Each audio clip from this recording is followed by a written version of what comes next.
que a gente tem aqui é um pontapé inicial dessa construção no sul do estado, né, onde a gente quer, na nossa proposta de pré-campanha, utilizar esse processo de pré-campanha para montar a nossa rede, né, de apoiadores que possam sustentar um processo de campanha logo na sequência, né? A campanha só inicia no dia 15 de agosto, abertamente, do ponto de vista legal, né, onde tem número, onde tem material gráfico, coisa que a gente agora não tem, né? Mas, desde já, é um momento fundamental para a gente ir construindo duas coisas, como eu falei, a rede de apoiadores e o nosso programa, aquilo que a gente vai defender nessa campanha, porque não adianta só as pessoas se reunirem porque eu gosto do Maurício, porque tem muito candidato que é assim, né? A pessoa é muito personalismo, mas a nossa questão principal é apresentar um programa que mobilize, organize e politize a classe trabalhadora de Santa Catarina como um todo e também do sul do estado, né? E a apresentação do programa, ela já se dá, da campanha, inclusive, né, da pré-campanha, como tempo de revolução em Santa Catarina. E acho que é importante ponderar o que é esse tempo de revolução, né? O que a gente apresenta e compreende como esse tempo de revolução em Santa Catarina. Primeiro, porque a vida da classe trabalhadora brasileira, catarinense e do sul de Santa Catarina nunca foi fácil, né? O processo de exploração, a destruição das condições de vida é uma constante. Mas na última década, isso se agravou profundamente, né? Primeiro, por conta de uma grande crise internacional do capital, que faz com que o capital busque atacar ainda mais a classe trabalhadora, e esse ataque à classe trabalhadora se desdobrou em várias medidas, como, por exemplo, o aumento do desemprego, como um conjunto de contra-reformas que foram sendo aprovadas uma após a outra, já na última década, né? Congelamento de gastos públicos, ataque ao serviço público, avanço do processo de privatização contra as empresas públicas e contra as áreas do serviço público, né, daquelas áreas vinculadas ao tema social, contra a reforma trabalhista, destruição ainda maior do tema previdenciário. Tudo isso tem sido uma constante. Entrega do patrimônio nacional, a gente está acompanhando agora esse processo avançar ainda mais com a privatização da Eletrobras, por exemplo, com a tentativa de privatizar a Petrobras, a própria política de preço que tanto mal tem causado, né, na inflação dos combustíveis, tem a ver com uma dinâmica de privatização da Petrobras. Porque, ao mesmo tempo que os preços são reajustados, né, na medida da moeda internacional, dos preços internacionais, os acionistas da companhia, grande parte deles estrangeiros, têm ganhado lucros bilionários na distribuição de lucros e dividendos. Mais de 40 bilhões só esse ano. Então, essa dinâmica que vem sendo apresentada para os trabalhadores tem trazido como contrapartida um empobrecimento nunca antes visto nos setores mais populares dos trabalhadores. Isso aparece no tema da moradia, né, o crescimento dos aluguéis, os despejos, as ocupações urbanas que vem crescendo por conta disso. No tema, né, da dependência ainda maior dos serviços públicos, que se defronta com serviços precarizados, terceirizados, porque, obviamente, a população mais empobrecida passa a depender ainda mais da saúde pública, da educação pública, da assistência social pública, de todas as áreas públicas, e não encontra guarida por conta desse processo de sucateamento que está em curso, né? Não apenas nesses setores mais empobrecidos, mas também naqueles setores dos trabalhadores organizados, como, por exemplo, está aqui o Nivaldo, está aqui o Tiago, né? Está aqui o próprio Ceará, aí, né? Que vão enfrentando, né, um arroxo das suas condições de vida. O serviço público, isso é muito evidente, o não reajuste dos salários, a piora sistemática das condições de trabalho, né, a invasão do ensino à distância, desses novos modelos de contratação de força de trabalho que precarizam ainda mais a condição de vida. Então, também nos setores organizados da classe trabalhadora, há um processo de precariedade, há um processo de destruição das condições de vida, e também nas camadas médias e na juventude, isso aparece dramaticamente, porque mesmo as camadas médias, que em outras crises do capital conseguiam se proteger, hoje não conseguem mais, porque a dinâmica dos preços, a dinâmica do encarecimento de todos os serviços privados vai afetando também essas camadas médias e a juventude. E não por acaso que o governo Bolsonaro agora conta com maior taxa de reprovação justamente na juventude, né? Muita dessa juventude trabalhadora, porque, aliás, é outro dado da conjuntura. Não há mais aquela camada média que era pequena empresária, pequena empreendedora, né? Pequena proprietária. Hoje as camadas médias estão se proletarizando, todo mundo tendo que vender sua força de trabalho. Então, esse cenário vai fazendo com que para a classe trabalhadora seja fundamental discutir a revolução. Obviamente que discutir revolução não é fazer doutrina, falar revolução em abstrato, é colocar os interesses dos trabalhadores no centro. Da redução da jornada de trabalho, que não se discute mais no Brasil e é fundamental, porque não há mais como combater essa taxa de desemprego sem reduzir a jornada de trabalho, ainda mais com o nível de avanço tecnológico que hoje existe. Discutir a elevação dos salários, o salário mínimo necessário que o Diese calcula hoje está em mais de 5 mil reais. Comparado com o que é o salário mínimo hoje vigente, é uma vergonha. Discutir a retomada de todos os direitos trabalhistas e sociais que foram retirados. Por isso que é fundamental não apenas reformar a reforma trabalhista, mas revogar a reforma trabalhista que foi aprovada em 2017.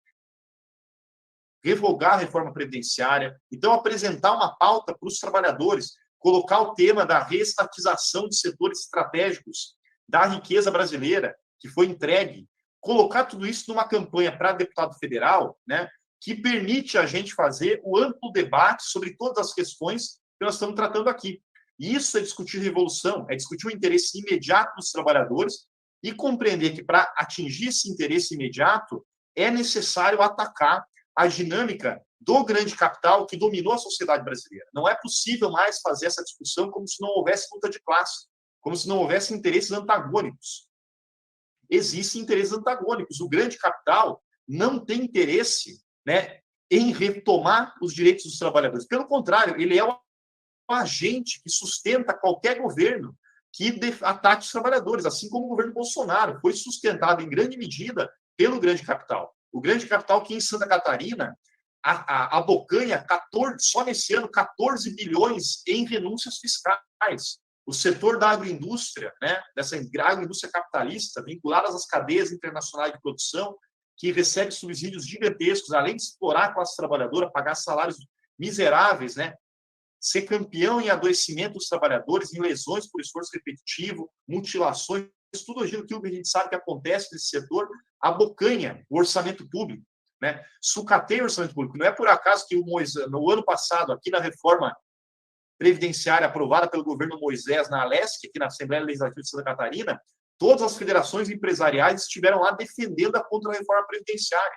Então, há que atacar o grande capital, fazer a discussão de classe, né? De colocar os interesses dos trabalhadores, mas colocar muito claramente, sem atacar os proprietários privados dos meios de produção, os capitalistas, não há como efetivar esse programa. E por isso que a gente fala que, para fazer isso, é necessário colocar o tema da revolução.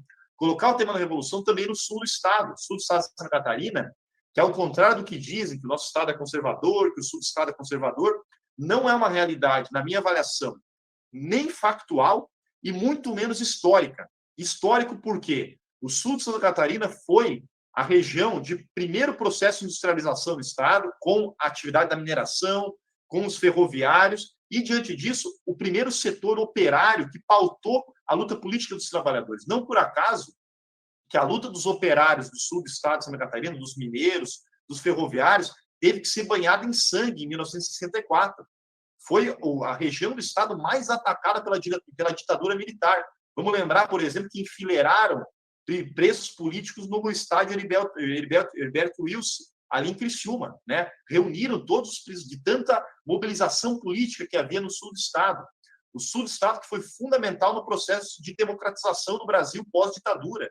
Né? Foi o sul do estado que, aliás, junto com os ferroviários, também com os trabalhadores mineiros, com os trabalhadores da cerâmica, trabalhadores do comércio e do serviço, tanto do comércio e serviço privado, e também do comércio do setor de serviço público, né, que tocaram lutas fabulosas na década de 70, na década de 80, nos anos 90, e que, obviamente, se retraíram nos últimos períodos também pelo fato que os governos que assumiram, né, alinhados com os trabalhadores, não cumpriram o papel que deveriam cumprir como representantes naquele momento da classe trabalhadora. Fizeram governos alinhados ao grande capital, e isso gerou uma grande desilusão nos trabalhadores, que fez com que o próprio Bolsonaro pudesse ganhar a eleição dizendo, de forma bravateira, como ele é, bem típico dele, que iria mudar tudo que estava aí. E, na prática, depois de quase 4 anos, não mudou absolutamente nada que estava aí. Pelo contrário, piorou tudo. Piorou o desemprego, né? Só não é maior a taxa de desemprego pelo grau de precariedade e de subemprego que hoje existe na sociedade brasileira.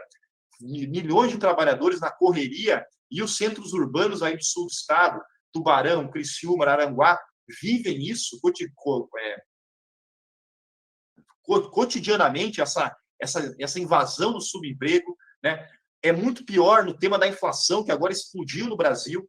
Tudo isso faz com que o governo Bolsonaro, no tema da privatização, tudo isso o Bolsonaro deu continuidade e aprofundou. Continuou as contrarreformas, tudo aquilo que ele dizia que ia mudar, tudo estava aí. E agora, exatamente nas últimas semanas, vem a bala de prata, né? Porque ele se dizia limpo, puro, sem corrupção, e agora vai cada vez mais sendo demonstrado como o governo Bolsonaro está chafurdado no processo de corrupção, até porque todo mundo que governa para o grande capital, em alguma medida, se alia com esse processo de corrupção que é típico da relação entre o Estado e o grande capital. Então, nesse sentido, meus camaradas, a gente tem aqui um trabalho para fazer, né, que é recuperar essa história do sul do estado de Santa Catarina, né, das várias regiões que estão colocadas aqui, e apresentar factualmente para os trabalhadores uma perspectiva, porque eu não acredito que a grande massa de trabalhadores que votou em Bolsonaro votou porque são fascistas.